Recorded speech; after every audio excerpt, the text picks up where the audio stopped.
Wow, you can really dance. Wow, you can really dance.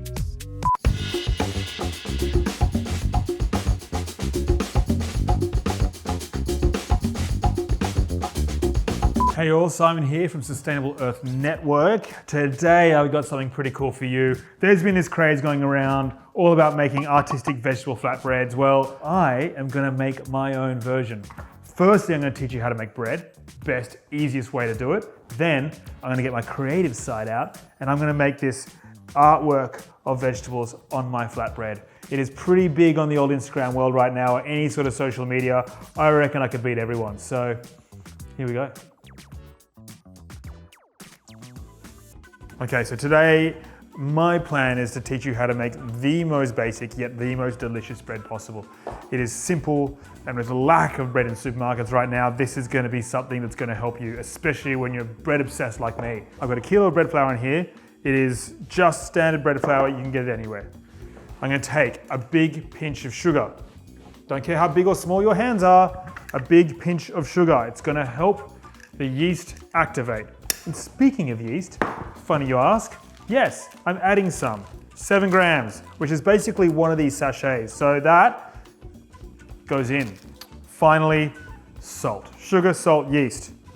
Big pinch of salt. Again, doesn't matter how big your hands are. Take this much if you want, take this much as you want, take less than that. It's up to you, but it's just gonna add flavor. Finally, with a kilo of water, we're gonna kilo of water. Kilo of water. A kilo of water. Finally, with a kilo of flour, we're gonna add about 750 mils of water, warm water, because the warm water is gonna help the bread to come together and the yeast to activate. Every single flour that you buy is different. Some are wetter than others, some are drier than others. And so you're really gonna find a different reaction every single time. So what you want to do is it then comes down to feel. What does that bread feel like? Is it too wet? And is it too dry? It should be soft and pliable. And so you just move it around the bowl. See what I'm doing here? Now this will end up being too wet, I reckon. So just to show you the simplicity of how bread works, you then put it onto the table. Right. You start moving it around. This bread, as you can see, is quite sticky and wet. I'm going to add more flour to dry it up.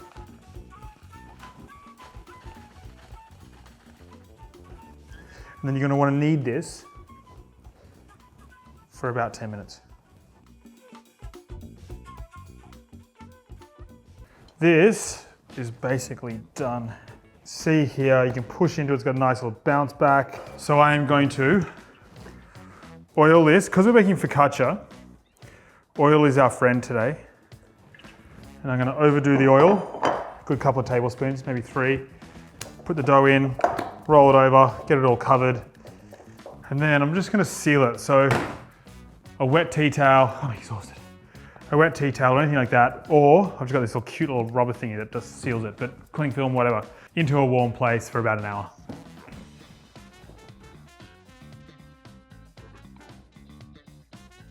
So we let the dough rise for the first time in its bowl, and what we've done now is we've basically punched out the dough. So we've knocked out all the air, and we're gonna shape it. And I'm making focaccia today because I want to do like an artistic style focaccia. So I put it in a tray similar to this. It doesn't have to be as high, it can be a lot lower, but all I'm doing is molding the shape of the dough, because it's moving everywhere, to the shape that you want. If you want a bread tin, put it in a bread tin. Up to you, totally up to you. You can do whatever you want. But now I'm putting a damp cloth over the top, so we'll stop it from getting a crust on top. I have to let it rise one more time for about 40 minutes. All right, so now I'm prepping my veg for my amazing focaccia. So, chopping a few of these up, just a few. Ooh, look at that, stripy. Tomatoes because they're delicious, colorful, beautiful. Nice change of color. Actually, you know what we can do? Change it up entirely. If you haven't got a sharp knife, get a meat cleaver.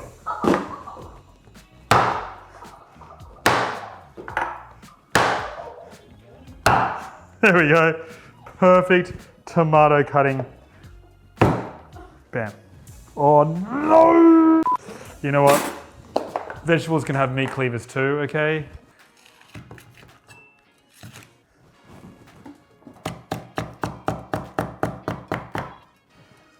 There we go. Good bit of pepper.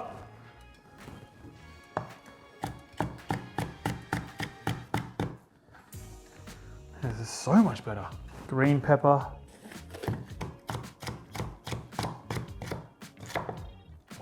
So just in case that isn't a good enough chopping implement, let's pull out this chopping implement.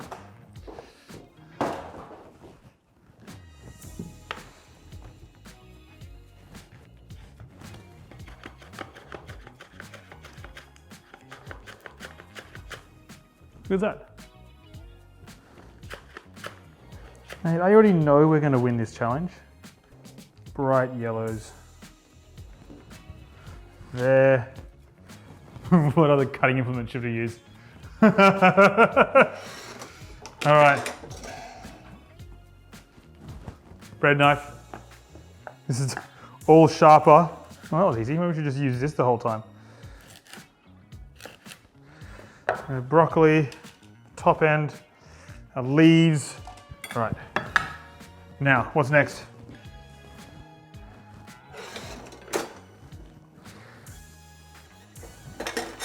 Paint scraper.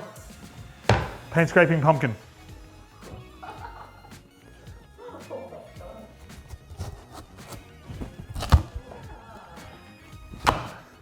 Yes, we got it.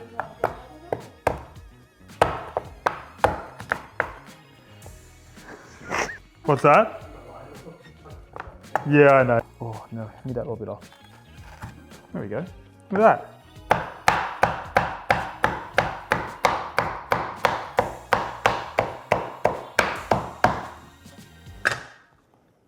Hey.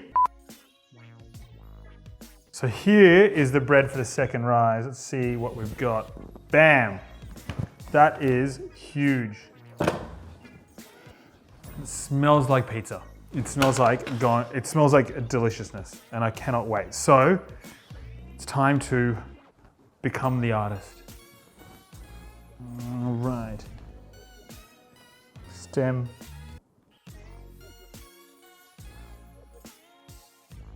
The roots.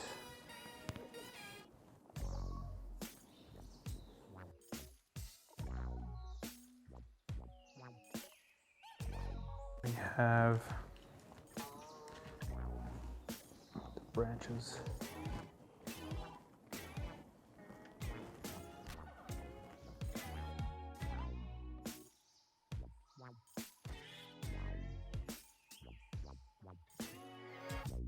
Olive oil? Yeah, olive oil. Lots of oil. I reckon I've nailed that. What's the art competition where they do portraits? George, what's the art competition where they do portraits? The Archibald. It sucks. It's so bad, but it's gonna taste good.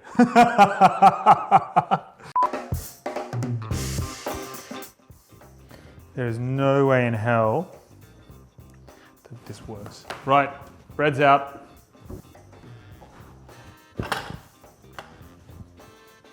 The bread's good. It's all soft and delicious. Let's roll that out. We need a fish spatula.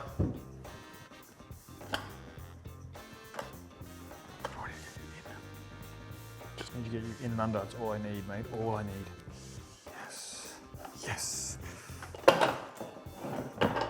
Hoi!